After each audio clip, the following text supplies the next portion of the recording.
பெண்கள் வீட்டிலேயே முடங்கி கிடந்த காலம் போய் இப்போ நாசா வரைக்கும் அவங்களோட சிறகை பறக்க விட்டுட்டு வந்துட்டு இருக்காங்க. அப்படி பல விஷயங்கள்ல போராடி அமெரிக்காவையே ஜெயிச்ச ஒரு கருப்பு தேவதையை பத்தி தான் இந்த வீடியோல பார்க்க போறோம்.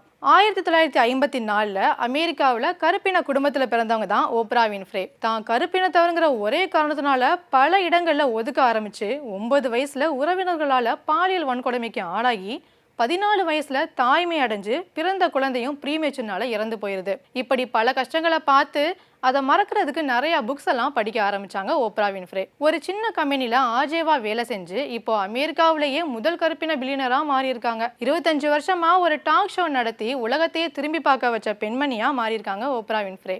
இது மட்டும் இல்லாம நிகழ்ச்சி தொகுப்பாளர், நடிகை, தயாரிப்பாளர், எழுத்தாளர்னு அமெரிக்காவோட கருப்பு தேவதையா வாழ்ந்துட்டு வராங்க. ஓப்ரா வின்ஃப்ரே சொன்ன பிரபலமான கோட்ஸ்ல ஒண்ணுதான் திங்க் லைக் அ குயின். அதாவது எப்போதும் ஒரு மகாராணி மாதிரி யோசிக்கணும். ஏன் அப்படின்னா மகாராணி தான் ஃபெயிலியரை கண்டு பயப்பட மாட்டாங்க.